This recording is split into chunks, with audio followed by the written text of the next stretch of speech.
Përshëndetje, mirë se erdhët në A2 sot. Moti i keq prej disa ditësh në Shqipëri ka sjellë edhe viktimën e parë në Durrës. Do të lidhemi menjëherë me këtë qytet, atje ku ndodhet kolegja jone A2 CNN, Elitiona Doko. Elitiona, atëre viktima e parë në Durrës, çfarë ka ndodhur më konkretisht? Të përshëndes Sandi, në fakt po, është bërë ditur nga policia që një person 54 vjeç me detyrë punonjës pranë ndërmarrjes komunale së plazhit është gjetur i pa jetë si rezultat i marrjes së rrjedhës së ujit në zonën e Plepave. 54 vjeçari fatkeqësisht ishte denoncuar një ditë më parë nga familja e tij si person që nuk kishin ndjeni për vendodhjen e tij. Gjithsesi, situata aktualisht ndodhet më problematike sa i takon fshatrave dhe zonave që ndodhen përgjatë shtrirjes së lumit Erzen, si rezultat i daljes nga shtrati të këtij lumi. Mund ta shihni edhe pas krave të mi, është një çift i cili kishte ardhur për pushime të vitit të ri në vendin tonë, jetojnë në Itali, të paktën kështu na bëjnë ditur banorët, dhe kanë ngelur të izoluar në mes të banesës që është përfshirë dhe ka vërshuar ujë, janë duke nxjerrë fëmijët e tyre të mitur dhe sigurisht janë vetë që kanë bërë këtë ndërhyrje për të nxjerrë fëmijët e tyre dhe për të larguar menjëherë drejt Italisë. Pakën kështu na bëjnë të ditur banorët e kësaj zone nga komunikimi që kanë pasur me ta. Kemi parë edhe policinë ushtarake që ka qenë prezente, pasi në këtë zonë, në këto fshatra është bërë thirrje për evakuim dhe largim të banorëve nga banesat e tyre për shkak të rrezikut që u kanoset atyre.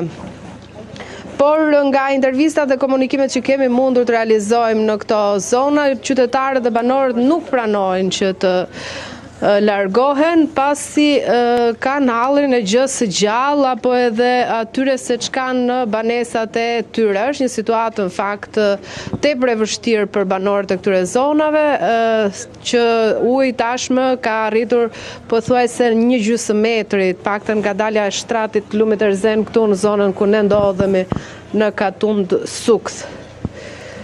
Pra është lumi Erzen që ka sjellë dhe këto përmbytje, Elitiona, apo jo?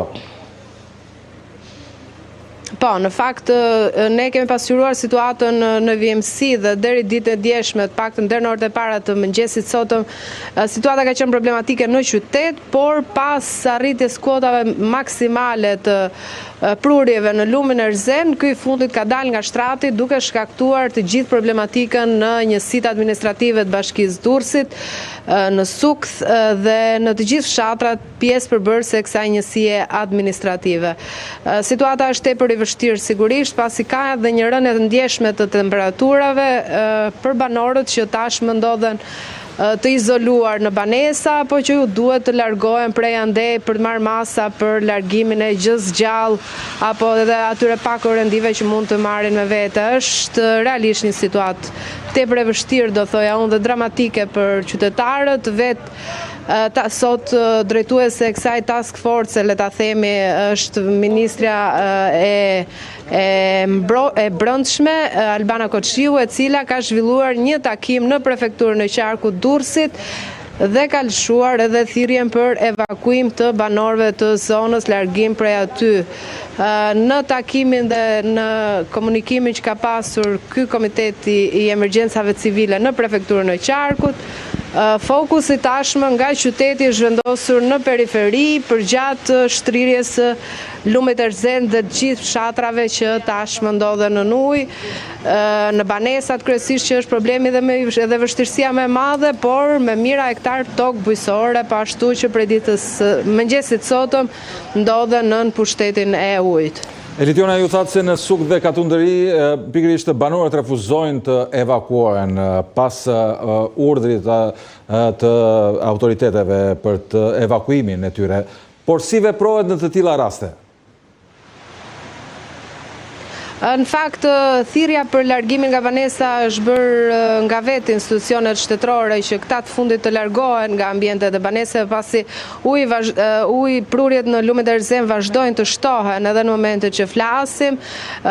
Është komunikuar që vendi ku ata do të akomodohen të jetë Kavalishenca dhe shtëpia e pushimit Ministrisë së Brendshme dhe asaj të mbrojtjes, por kanë komunikuar edhe me hotelet të cilat aktualisht kanë mundësi akomodimi për personat që do të pranojnë të shkojnë atje. Në kushtet që këta të fundit nuk pranojnë, sigurisht që është vendimi i tyre final për ta mbajtur në një farë mënyre përgjegjësinë edhe vendimin vet në këtë situatë.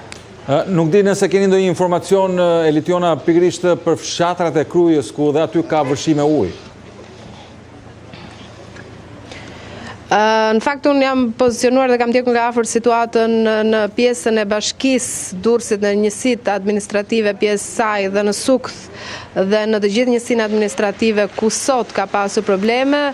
Ndërkohë për Krujën nuk di të them se si është situata, pasi duhet të komunikoj me shtabin e emergjencave që e përfshin po ashtu prefektura jonë, por që duke pasur parasysh që fokus kemi pasur këtë, për momentin nuk kam detaje sa i takon situatës. Kuptoj, të falenderoj Elitiona Dogo.